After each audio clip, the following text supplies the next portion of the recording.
mbaraga z'ejo hazaza, bariya badukuriye ejo barimo baravaho ejo, urubyiruko nibo bayobozi b'ejo hazaza, nibo bagomba kwitabwaho ubu ngubu kugira ngo ejo bazaba ari abayobozi b'igihugu.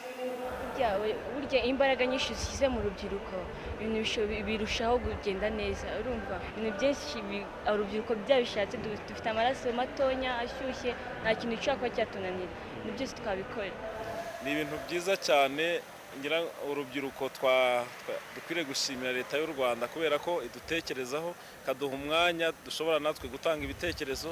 Wabonaga nk'ejo baduhaga umwanya wisanzuye wo gutanga ibitekerezo, tukabaza ibibazo kandi bakadusubiza. Twashimiye cyane Perezida wa Repubulika kubwo ibisubizo byiza yagiye aduha kubw'ibibazo twabaga twabajije. Iyo bahereye hasi rubasha kugenda rukajya muri ba bantu bafite imyumvire imeze ukuntu nyine yishaje, nyine y'abantu bashaje, usanga urubyiruko nirwo rugize gute rubashije kumvikanisha za gahunda nyine z'abayobozi baba bafite. Ubu ni nk'uko bisanzwe, nk'uko bisobanura cyane uko binagaragara, urubyiruko n'imbaraga z'igihugu. Ni ukuvuga niba urubyiruko ari cyo gihugu, ari rwo Rwanda tuteze mu gihe kiraza, kumva urubyiruko kiyumva ko ari umunyarwanda, ibyo bintu bifasha urwo rubyiruko cyangwa abanyarwanda b'icyo gihe kizaza kuziyumvamo ubunyarwanda kurusha ikindi icyo ari cyo cyose.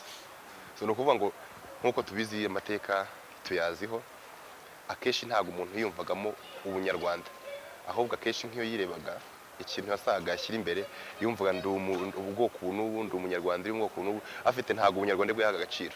Ariko ubu ngubu urubyiruko rw'ubu nirukura biyumvamwo ko ari abanyarwanda, ibyo ndibwira ko mu gihe kizaza bizafasha abanyarwanda bose bazumva ko ari bamwe, mbega ku buryo mu gihe kizaza cya kera aho mpamya ko abantu bose bazasigara bumva ko icyo bazwiho ari umunyarwanda, ari nacyo bapfana.